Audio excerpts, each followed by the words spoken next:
Well, there you go. Now everybody knows. All right. So it looks like we've got a fairly good crowd here at the beginning, and we might catch some more folks as we go along.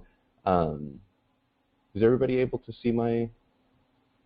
Yeah, I can see everything. Yeah, I can see. Okay, great. Yeah. Cool. So my name is Joe Cross. I'll just quickly introduce myself, and then if we want to, we can go around the room and folks can introduce themselves, and we can cover questions and go over whatever is most valuable for the group here today. Because our last call basically was a fail, we could only get 10 people on the call, and it didn't record for YouTube. I just went ahead and scheduled a new meeting, hoping that this would be a good time for everybody, and it'd give everybody another opportunity to come by and ask questions and get some answers. So big shout out to I believe his name is Doug Zimmer for directing us to this conference tool, which I think is going to wind up working out better for us than Google Hangouts in the end. So just to finish that off, my name is Joe Cross. You may have contacted me or spoken with me in a variety of different situations. One of my primary roles with e-NABLE is just this, kind of scheduling and facilitating these chapter calls, trying really hard to sort of grow our community of chapters. So I'm also oftentimes the person behind the emails that you're getting from the e-NABLE chapters team. And I also, just in the spirit of full disclosure, I work with a nonprofit called e-NABLE Outreach, which provides grants and loans and other help to e-NABLE chapters. So you may have spoken to me in any or all of those contacts. So sometimes it gets a little bit confusing, and I just want to, I like to kind of start by clarifying what my role is and who I am. And so that's it. So I'm happy to sort of share my experience here today, answer any questions that I can. I'll encourage everybody who's on the call to contribute and share their experiences. And the idea is that we as a group are better than any of us as an individual. So I'm happy to contribute and share whatever I can. That's it for me. Does anybody want to sort of virtually raise their hand and introduce themselves? I'll go ahead. Great. Yeah, so my name's Chris Ubelhart. I'm based out of Vancouver, Canada. There's no chapters out where I live, so I'm hoping to get one started off the ground here. I'm just kind of in the process of getting the ball rolling, trying to get a fundraiser off the ground, and yeah, just kind of starting off. So looking for a lot of basic questions answered, and hopefully can get a bit of a group going out here where I live. Great. Welcome, Chris. Yeah, frankly, I'm always surprised that we don't have a group in Vancouver yet. So I think that would be great. Yeah, hopefully I can find some other people interested as well. So far, it's just me, but once you get it started, you'll be surprised. Hi, was that Michael? Oh, hey, yeah, that's me. Nice to meet you guys. So we just started an e-NABLE chapter for Georgia State University. And we're going to have a new Maker Lab that opens up probably next month. And as soon as that happens, hopefully the 3D printers don't stop printing. Welcome, Michael. Thanks. Anybody else? Don't feel like you have to? Hi, Jan. I'll read your comment here. Hello.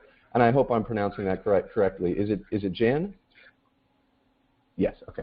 Hello, I'm Jan. I'm a student at University of Waterloo, and I'm trying to set up an e-NABLE chapter. And Jan, is that Waterloo like in UK Waterloo, or is there one hiding in the US that I don't know? Oh, Ontario, look at that. I've totally messed it up. All right, so look at that. We're already getting some good Canada representation. All right, anybody else? Yeah, I would like to introduce me. Nice to meet you all. I'm Eric Roberts from the Netherlands, and me and my wife Ligaya started a chapter about 5 weeks ago. 1 year ago, I got involved with e-NABLE. That was when my father-in-law told me about it. because it could be interesting for us, because our son was born 2 years ago with a limb difference.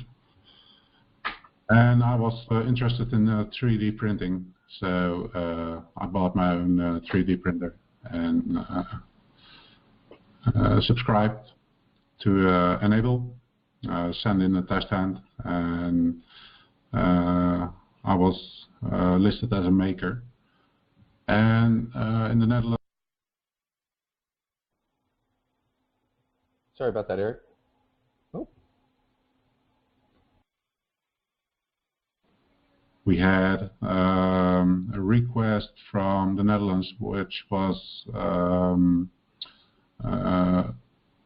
eventually the hand was built in Belgium, and I thought this is the time to start a chapter in the Netherlands to bring the recipients together with the makers.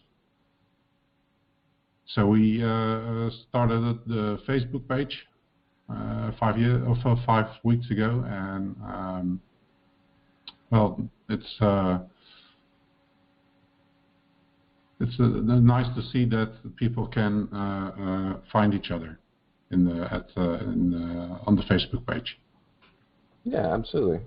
And we already made some matches, and the first hand is delivered a week ago. Congratulations! All right. And so Eric, there's also a question I have because I said I started the chapter. I can see myself as a chapter. I own a 3D printer and I have approved test hand, but I think the Facebook page is something else. It's not on the map right now. We asked to, let me check who it was. Joe, oh, it's you, Joe Cross. Yeah, hi. Yeah. You sent my wife. Yeah, a message just this morning. Yeah, my early morning email rounds. Yeah, Eric, and I'll be happy to talk a little bit about that. The easy answer is that yes, we can quickly add you to the map. But if I could, I'd like to address that in a little bit of a long way, of a little bit of a roundabout way. Yeah. So one of the things that almost always comes up, and so I want to address it at the beginning of our call here because I've already heard a couple of hints that it's an issue, and it's a little bit sensitive, so bear with me. But it's sort of this difference between e-NABLE and the ECF, the e-NABLE Community Foundation, and e-NABLE Outreach, and the Google Plus group, and the Facebook site, and there's all these different places that seem to have information about e-NABLE, and yet a lot of time the information conflicts. A lot of times one place has some information, but another place has different information, and it seems like it's all very confusing. So one thing that I'd like to clarify at the very beginning is that there's a very big difference between the chapters that we're talking about here in this chapter's call versus the chapters that are approved by the ECF, the e-NABLE Community Foundation, right? So probably the easiest way to think about the difference between those two is that the ECF is a nonprofit entity that works with e-NABLE.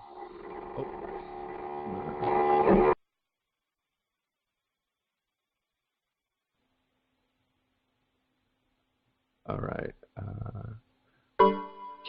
Hopefully you guys can still hear me. Sorry, I just muted everybody momentarily. It seemed like there was some background noise. Let's see. All right, so hopefully we're back to normal here. So as I was saying, there's a difference between the e-NABLE community chapters and the ECF chapters, and you can imagine basically that the ECF has more strict requirements for becoming an approved ECF chapter. And so the community, in order to become a chapter and get onto our map, you really just have to make a test hand and send us photos and videos of that.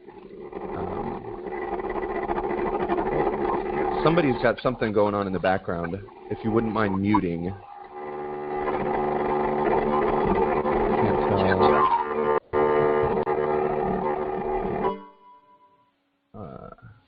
All right. Seems to have gone away.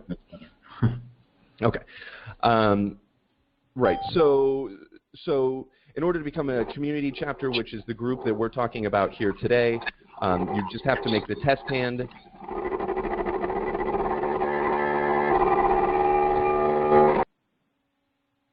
All right. Hopefully that's better. I'm gradually going through and muting who I think it might be. Hopefully you can unmute yourselves so that you can speak. I'll try and do the best that I can here. So just to finish that thought, the group that we're talking about here is just the community chapters. We just needed photos and videos of a test hand. The ECF has its own set of requirements. I think there's some forms to fill out. They might have some other requirements as well. But the reason that I even mention this is because a lot of times I get questions or emails from folks saying, hey, you know, I sent in a test hand 2 months ago or 3 months ago or a little while ago, and I haven't heard back, you know, why am I not on the map?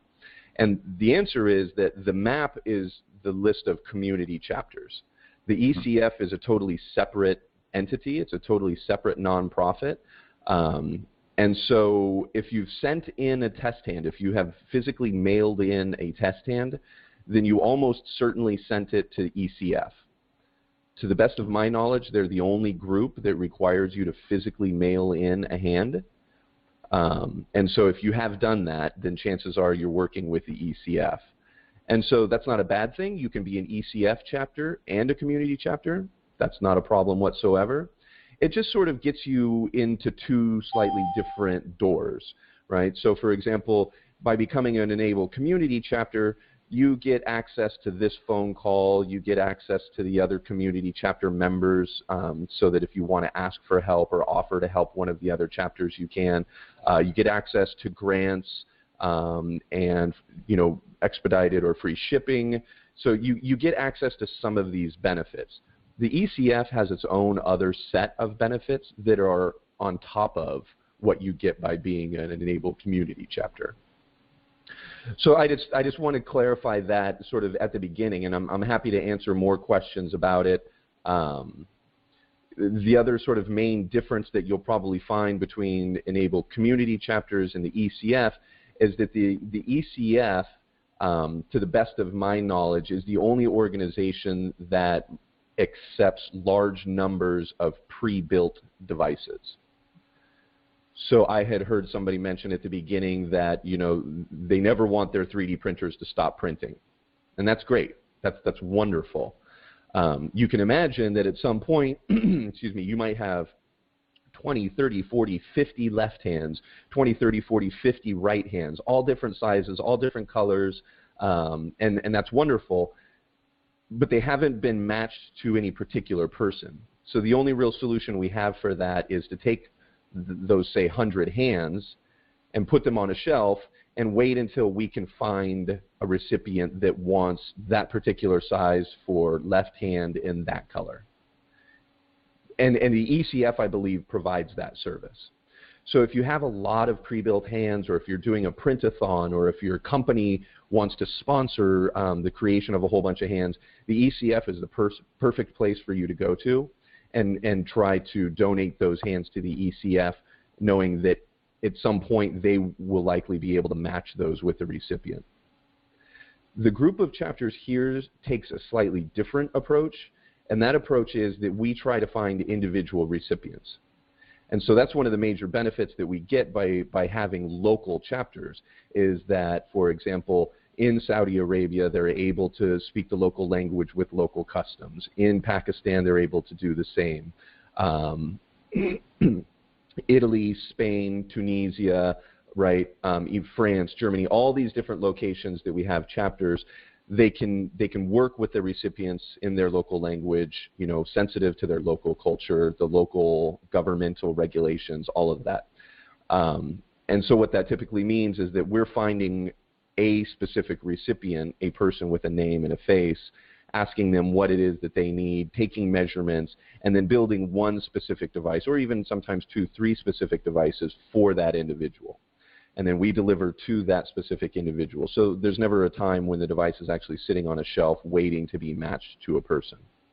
And so that, I think, is a critical point to make early on, because it really can sort of alter the way that your chapter chooses to go about making devices, right? And there's nothing wrong with any one of these approaches, so please don't take it that way. It's just to say that they're a little bit different, and you can participate in all of these different approaches. You can make lots of hands and send them to the ECF. You can find individual recipients and make hands specifically for them. But just be aware that those kinds of models are out there, and depending on which direction you wanted to go, that could dictate which group you actually work with. All right, so while I've been talking my talk, there's been a couple of messages, and I'm hearing that some people don't have sound. Does that mean that you cannot hear me? I can hear you here. So Zachary or Sebastian, does that mean that you cannot hear me?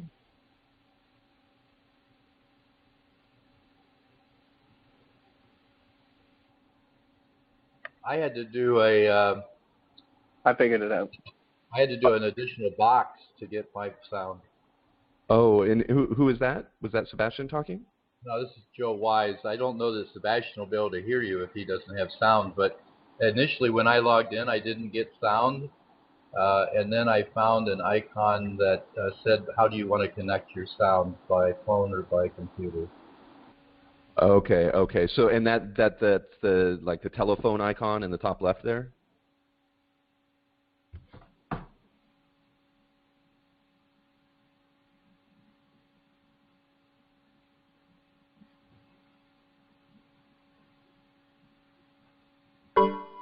All right. Well, let's see if that helps people, because I had to click that as well. I was surprised. I thought it would just sort of connect me by default, but it just sat there and waited. Okay. So hopefully folks will figure that out. Okay. Does anybody? All right. Thanks, Sebastian. It is recorded though, so I'll post it up to YouTube and email everybody the link. So does anybody have any questions or comments, or maybe you have some experience, if any of you have joined the ECF and also are here kind of with our community of chapters, maybe you have some experience that you could share? I wouldn't mind jumping in. I've got about 10 minutes on the call left here. Okay, please go right ahead. Chris? Hi, Chris. Yeah, so yeah, like I said, I'm just trying to start a chapter out here, so just a couple of basic questions. One was what the rough cost is to print a single hand, and when it comes to fundraising, if there's any websites or anything like that that are recommended by e-NABLE for fundraising online and that sort of thing. Okay. Does anybody have any feedback on that one? I can definitely talk a little bit about those.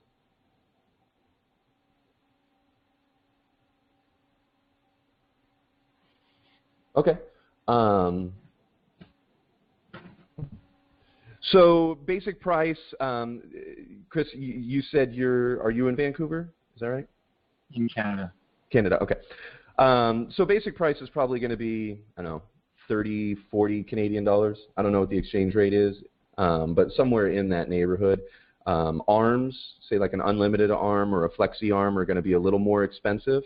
If you get into painting and some of the other sort of post-processing activities, you know, obviously that can add some cost. But your base price is somewhere around 30, 40 US, usually, if you order everything off of Amazon.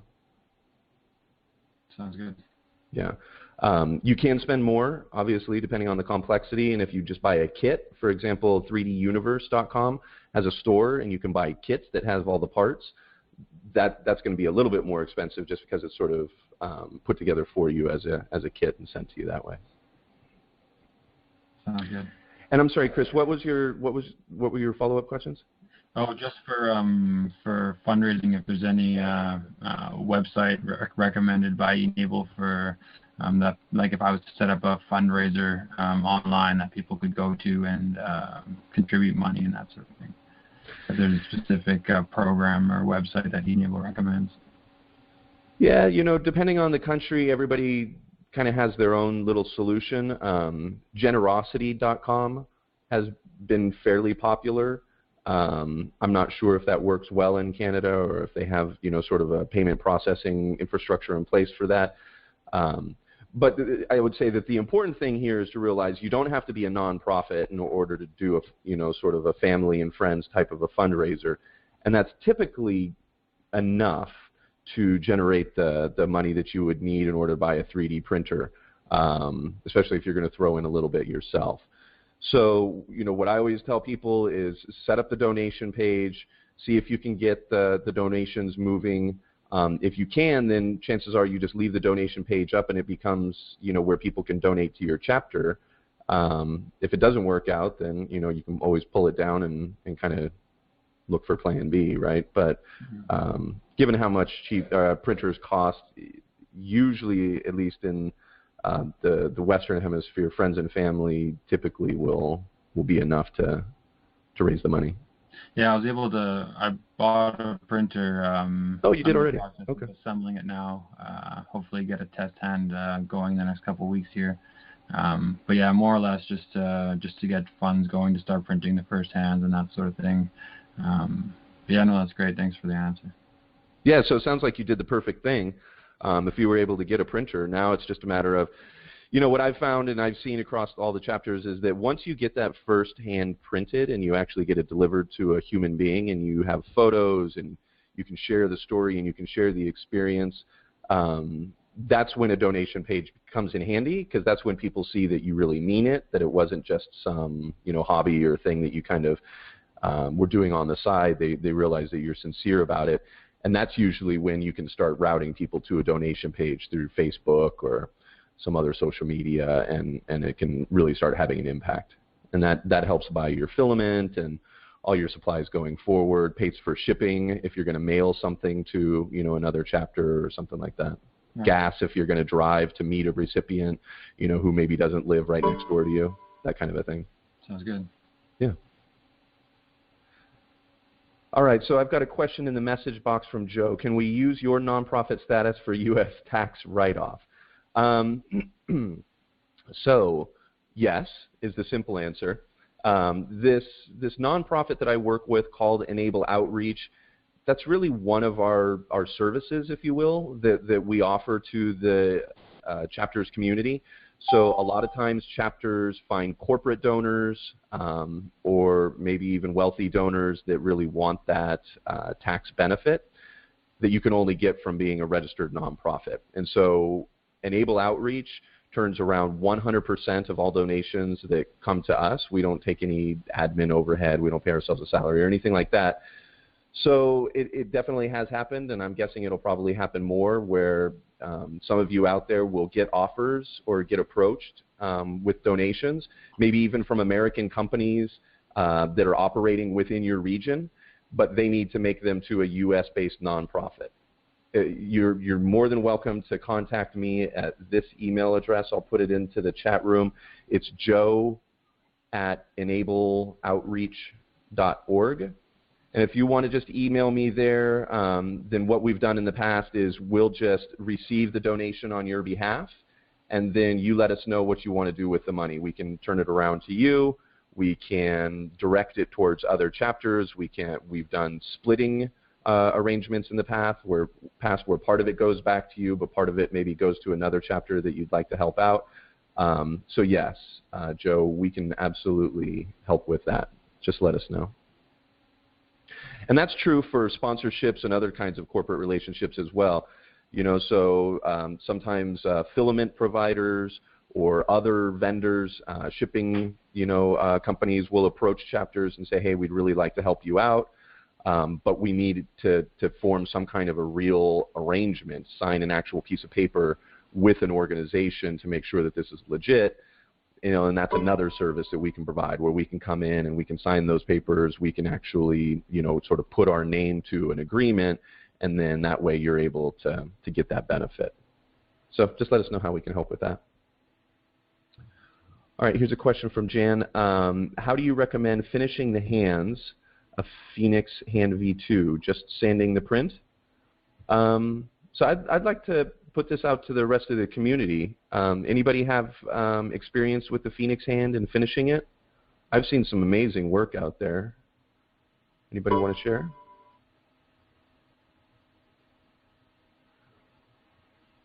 I'm curious. I'll answer this question for Jan. But has anybody done any painting of devices? Because I have not, but I've started to see it more and more, and I would really like to learn from somebody if there's a special kind of paint that is being used, or if there's a lacquer finish on there. I've seen some stuff that has been really impressive. Okay, well, feel free to jump in. Hopefully I haven't muted everybody to death and you can all still contribute. Okay, Jen's saying it's because I had it printed at 0.2 millimeter layer height, and the feedback my team got from e-NABLE is that there's a lack of finish. So Jen, this may have been my feedback. So we could probably talk about this a little bit offline. Was yours the one that I sent back saying that it looked like it almost had been printed at like 0.25 or 0.3 millimeters, or that it just looked like it was kind of thready and gappy? Yeah, okay. So hopefully no offense was taken. I certainly didn't mean any. Hopefully my feedback was helpful. So if it was printed at 0.2 millimeter layer height, then maybe it was printed a little bit too fast. Just for reference for everybody who's on the call, Jan and Mark had sent me some photos, like a lot of you probably have, of their test hand. And what I noticed was that it was smooth, but it looked like there was a lot of gaps in the print. So for example, on that initial layer where you would normally expect it to be one solid layer, there was actually, it seems like, a little bit of holes, and on the top of the knuckles it looked like there might have been some holes. So anyway, I was trying to offer up some advice. Does anybody on the call have experience with that, maybe where they saw some gaps in their print, or sort of some threading, and maybe they did something that improved that? Sorry to interject, Joe. That's it for me. Thanks for taking the call. I'll watch the rest online later. Okay. Thanks for joining, Chris. Bye. Talk to you soon. Bye. Yeah, so Jan, off the top of my head now, thinking about those photos, if it's not a layer height thing, then the only thing that really would make sense to me would be speed. Do you know what speed you were printing at?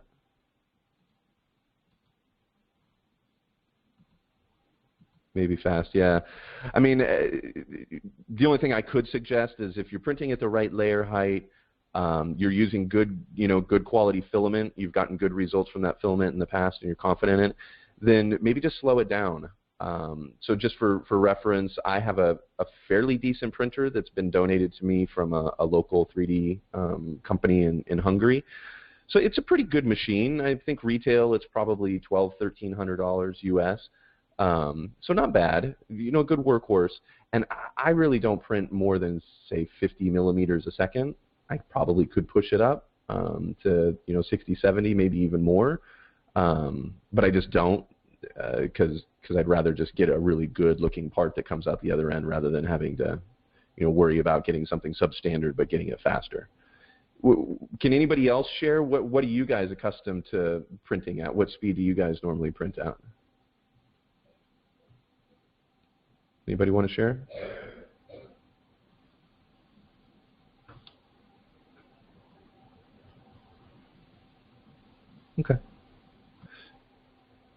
Okay. So Jan, yeah, just try printing it a little bit slower. If that's not the problem, then feel free. You or Mark can reach out to me separately, and I'll be happy to chat with you guys on the side. I'm sure we'll be able to clean up the quality. So what was your other question regarding the fingertips? Is there a recommendation on which brand for the fingertip grips? Couple of suggestions here, yeah. The obvious easy one, especially if you have access to Amazon or online ordering, is Lee, L-E-E. They're the same people who make the fingernail polish and the other sort of nail products.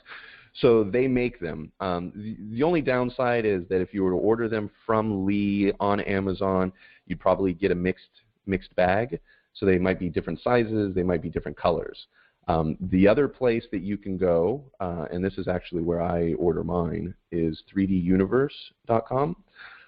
And the gentleman who runs that website is a long-time, I'll put that in the chat room.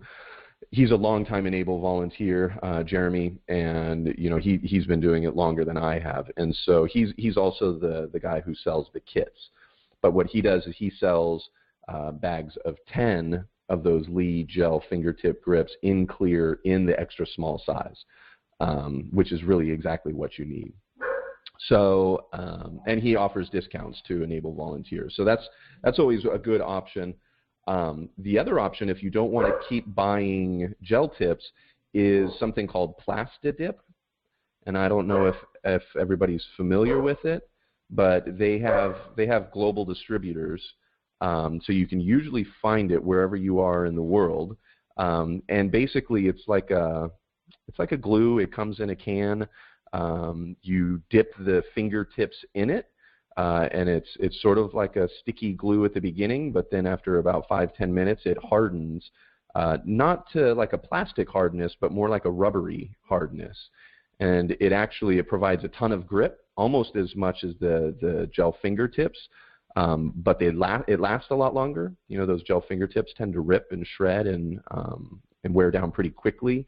Especially if you're giving them to kids, so then you have to provide a lot of spares to the kids. But the Plastidip is much more durable. So especially if you use the primer, you spray the primer on the fingertips, dip the fingertips into the Plastidip, that stuff stays on there forever. You can get it in different colors, including clear, so that you barely even notice that it's on the fingers, and it offers almost as much grip, like I say, as the gel fingertips. So that's another really good option. Sure, no problem. Hope that helps. So, Ruth, I don't know, were you able to get connected to audio?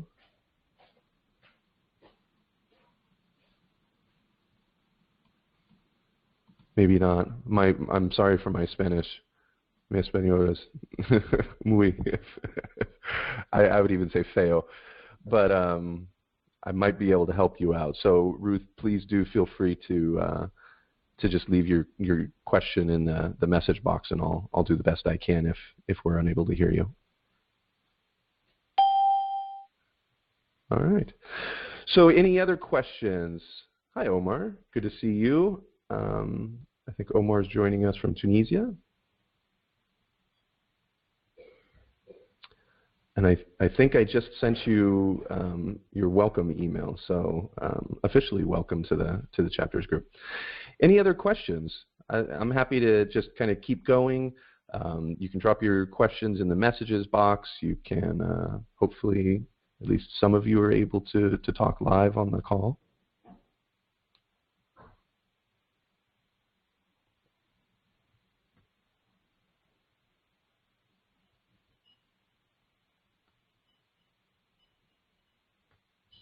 Nothing else, huh?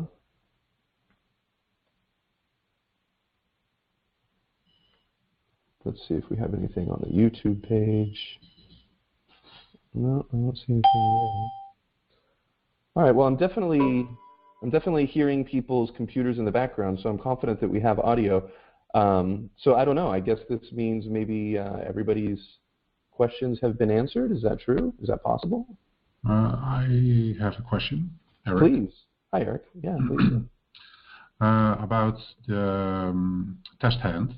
Yeah. Who does the how do you say it? The examine of the test hand. I already had contact with Cherry from France, and he said he was able to do that. I'm sorry, he was able to do what? How do you say this in English? I have to translate it one moment. Okay.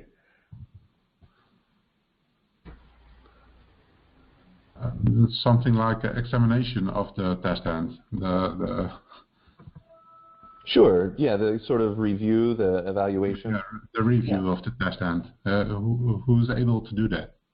Because I already have contact with about 5 volunteers in the Netherlands, and they didn't send in a test hand. And their question was, who is able to do that? Yeah, Eric, so I actually saw the email this morning, and I had responded to your wife. So I'm happy to do the evaluation. Do you have photos, or maybe you've already emailed them to me and I just haven't seen them? But if you have photos of any of your test hands, you can just mail them, and we'll take a look. Or if you mail them to Thierry, I trust Thierry. So if Thierry says that you're fine, that you pass, that you can make these hands, then I'll take his word for it. So whichever is easiest for you. But we just need to see the photos and the video in order to get you added to the map. Eric, my suspicion is that you may have mailed your test hand to the ECF. Do you think that's possible? 1 year ago. I still have the video and the photos, so I will send them to you. Okay, perfect. And that's why I kind of started by talking a little bit about that ECF sort of difference. And I get a lot of emails still every day, basically saying, I sent in my test hand 6 months ago, or a year ago, or 3 months ago, and I haven't heard back.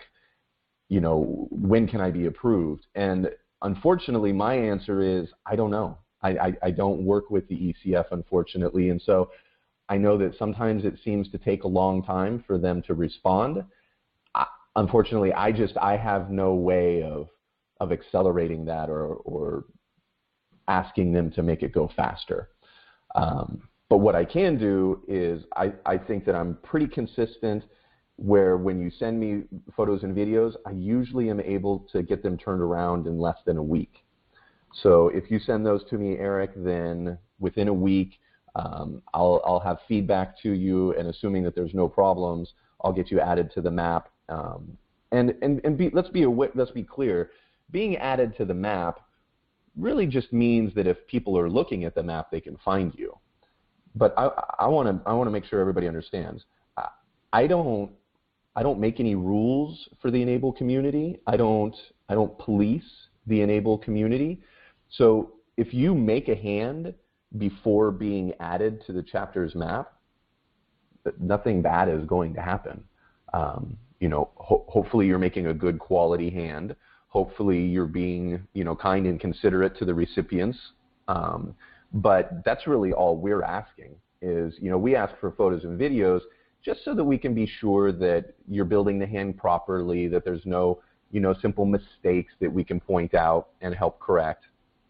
But as long as you're building a good quality hand and delivering it in a sort of kind-hearted way, then that's up to you, right? There's nothing we can do to stop that. All these designs are open source, and really we don't need to be involved in every single interaction that you might have with your recipients. We're just here to offer help, as best we can. So, Eric, if you have volunteers there in Netherlands that have already made hands or want to start making hands but feel like they can't until you have, approval from me, don't wait for me. Unless you're concerned about the quality, unless you really, really want that feedback, if you've already spoken with Thierry and you know that you know how to make good hands, then please make them. Yeah, don't hesitate and don't wait for us. Okay, all right. Okay. Well, the first recipient delivery of unlimited arm to a recipient was made by Sandra, also from the Netherlands, and she had sent in a test hand. I think a few years ago, really at the beginning of e-NABLE. I think that was ECF as well. So she already made a hand, and it looked very good. I think she would be sending the test hand as well to you, because she wants to be. She would be added. She wants to be added to the list. Okay, and then absolutely, just yeah, just send me the photos and the video, and we'll get it taken care of very quickly. Okay. Yeah, and Thank you. Sure, and that's true for everybody. So the basic process for becoming a chapter is the first step: create a test hand. And I know there's a bunch of steps involved in that, but that's really it. Create the test hand, take photos of it and video of it, maybe a 10, 15, 20-second video with it opening and closing from different angles, and mail that to enabledchapters@gmail.com. And that's really it. At that point, the chapters team reviews the photos and videos. They send you feedback.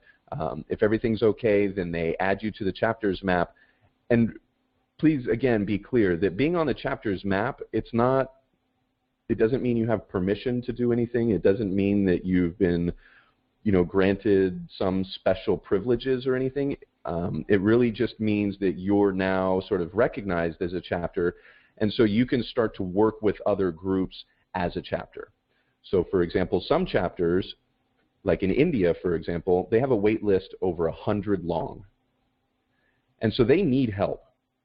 Well, if an individual volunteer contacts the India chapter and says, I've never built a test hand, but I really want to help, the India chapter might say, thank you very much for your time and energy, but it's hard to do. So once you've built your test hand and you've kind of shown that you know how to do this, then come back and offer to help us again, and we would love to have your help. But that first step of creating a test hand can oftentimes take weeks or even months, depending on how experienced you are and whether or not you have access to materials. So by getting through that test hand, you've basically shown commitment, you've shown passion and energy, and you've shown that you have the skills to be able to make the device. And at that point, then, if you reach out to the India chapter or to the Ghana chapter or to any of these other chapters that has a long wait list, then they're going to be more confident in accepting your help.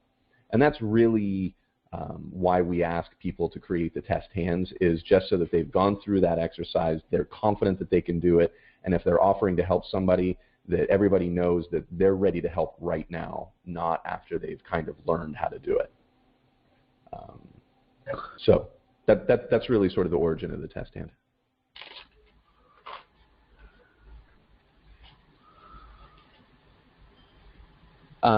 What other questions do we have today?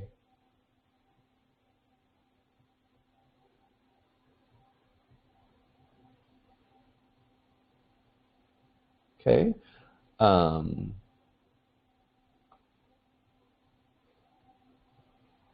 Well, I'm happy to hang on and see if anybody changes their mind and does have questions. Ruth, I don't know if you want to type any questions in, or if anybody wants to drop on and share anything with the group or ask questions. I have a couple here in the messages box. Does anybody want to unmute themselves and ask in person?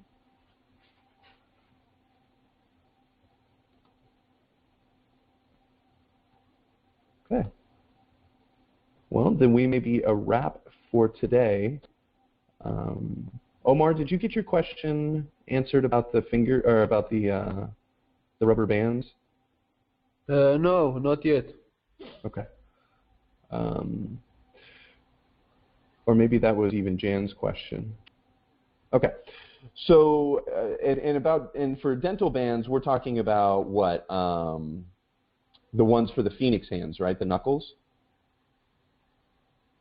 Okay. So that's what Jan was talking about. So, have you read the article on the e-NABLE forum about the Phoenix hands and the rubber bands? Jan or Omar? No? Okay. I'll try and find it for you. But basically, the short story with the rubber bands is that I believe that there are 3 recommended sizes.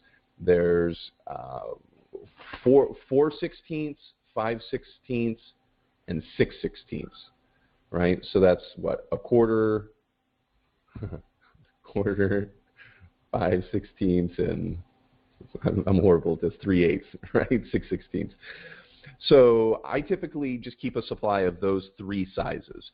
And the basic reason is that the different fingers require a little bit different strength, right? So the thumb, for example, you're gonna want that to have a little bit more strength than the pinky, for example.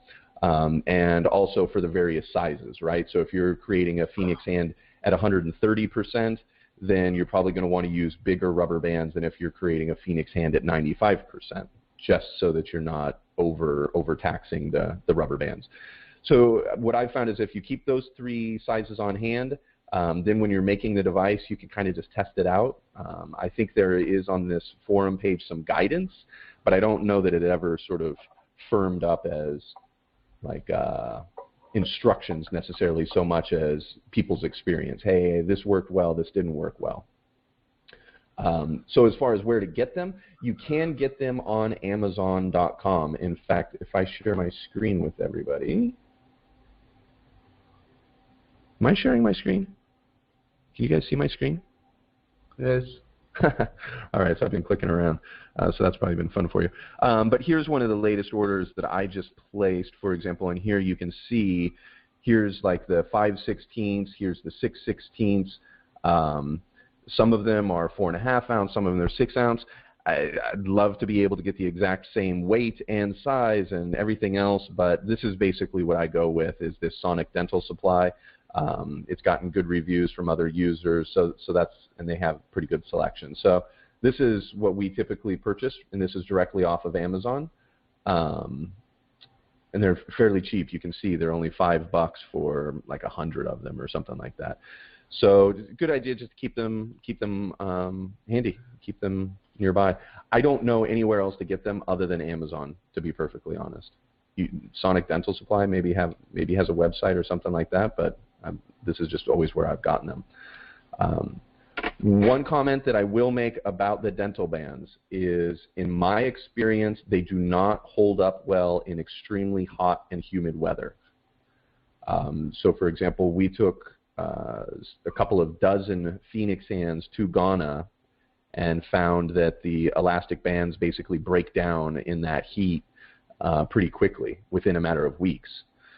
So if you're somewhere where you get, 40 plus degrees Celsius, say 95 or 100 plus degrees Fahrenheit with high humidity, then you might want to consider just the Raptor Reloaded or the Flexi hand or the Python hand, because they don't use the elastic bands. So anyway, if you're not in that kind of extreme heat, then you're probably fine. Let's see, Amazon.ca doesn't have that much of a selection. Amazon.com doesn't ship to Canada. Okay, so then there's a couple of options here.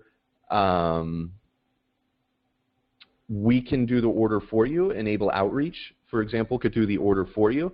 So we have a pretty standard box of supplies that we order. We have it delivered to a warehouse in Oregon, and then we ship things out from there to the different chapters. That's something that we have done quite a bit for areas that don't have Amazon access.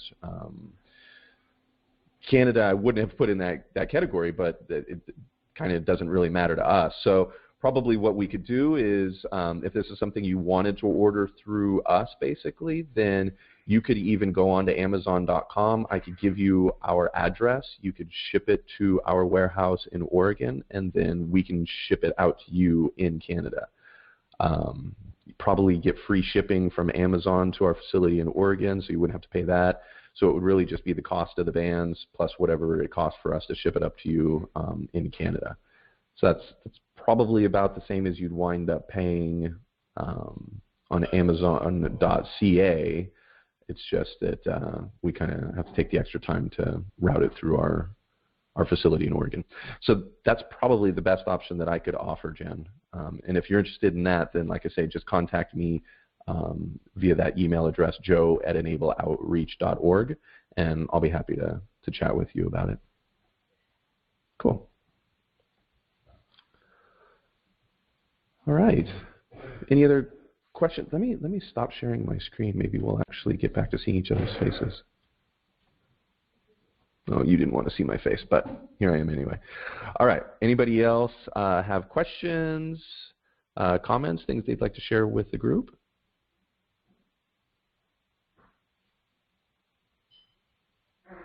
Okay.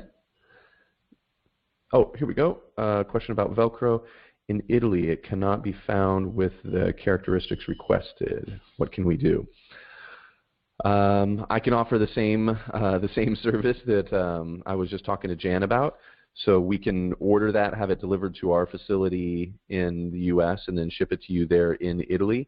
I also might be able to provide a couple of other options. I think that Amazon Germany, I think that they have what you might be looking for. And keep in mind, there's kinds of two different types of Velcro, right? One is the standard roll that's just, say, 10, 20, 25 meters of Velcro, double-sided Velcro, right? And that's what we have been using historically, and that a lot of people still use.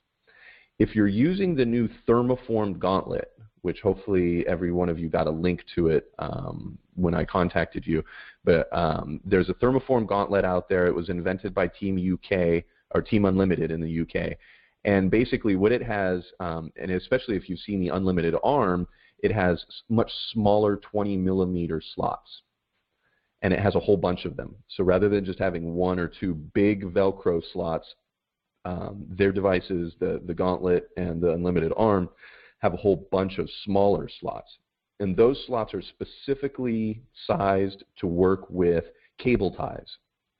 So if you're familiar with some of these inexpensive Velcro cable ties, they have a buckle. You know, you wrap them around a cable, you cinch them tight, and then you just Velcro it together. You might even have one on your laptop power brick, right, in order to hold the cable together. Those cable ties are typically easy to find. You can oftentimes walk into an electronics store or a computer store anywhere and walk out with some of those cable ties. So if you're struggling to find Velcro in Italy, you might be able to find those Velcro cable ties there in Italy, and then you would just need to start using the thermoform gauntlet in order to be able to use those. Does that make sense? Hopefully that helps. Great. Okay. And again, if you need a reference, I get those off of Amazon all the time. And like I say, I'm pretty sure that Amazon Germany has them and would probably deliver them to Italy. But I would be surprised if you weren't able to find them somewhere in a relatively good-sized town in Italy there. Okay. Any other questions? And you know, the advice that I'm giving is true for foam padding. It's true for the fishing line. It's true for all the different little pieces and parts that we need in order to make these devices. If you're not able to find them in your local community, then feel free to reach out to me at enablechapters@gmail.com or joe@enableoutreach.org, and I can offer some advice about where to get them. Having them shipped to our location in the United States and then shipped back to you is probably the last option, but it is an option that's available. So anybody who wants to take advantage of that service, I'm happy to provide it. But a lot of times we're able to find these parts a little bit closer to home or a little bit in a little bit less expensive way. The address to the Oregon warehouse, yeah, let me get that for you. I'll put it in the chat room. Please just be aware, I would ask that you notify me, email me at joe@enableoutreach.org. Let me know that you're actually going to be sending it to our facility there so that we can make sure that, that they know that the package is coming and that it doesn't get misrouted. All right, here we go. All right, so I'll put it in the message board. and I'll include the telephone number there because they frequently, oh, sorry, forget the OTHE part. It should just be, there we go. Okay. Yeah, so that's the address there. Yeah, so just let us know that you want to send something there. We can keep an eye on it. Let us know what address it ultimately needs to go to, and then we can work out the money situation later. A lot of times we'll just ask you to make a donation to cover the costs. And if you're unable to cover the costs yourself, it's still possible that we can help you out, right, and pay for the shipping ourselves. Just ask us ahead of time. They'll send things to our facility, and then because it could sit there for a while we try and figure out exactly how to ship it out, unless you're ready to pay for it. All right. And that just as a closing thought there, that same service can be used for delivering devices, right? So let's say that you decide that you do want to help the India chapter or the Ghana chapter or the Nigeria chapter or some of these other chapters that have long wait lists, but you also want to help an actual individual rather than just making a whole bunch of hands and sending them off. We have like a public wait list. We have other ways of finding recipients for you to help. And so if you built a device, for example, in Canada or in the United States or someplace else and needed to ship it to India, a lot of times the easiest way and the cheapest way is just to use your local, post office. But if that isn't going to be a practical way of doing it, then we can have, send the device to our facility in Oregon, and then we get pretty significant discounts for shipping from there. So that's another option. All right, well, I'm not seeing any other questions come through, so I won't hold everybody on, but I do want to just open up the floor one more time in case there's any last-minute questions sort of waiting to be asked. Anybody else have anything? Oh, I hope it helped, Michael. You too, Jen. Nice to meet you. All right, then I think we'll go ahead and wrap up for today. Again, I'll go ahead and sort of transcribe this and try and get it posted up to YouTube. And so hopefully everybody will have the benefit. And we'll schedule another one of these in probably about 3-4 weeks or so. So keep an eye on your email, and that's about it for me. All right, bye everybody.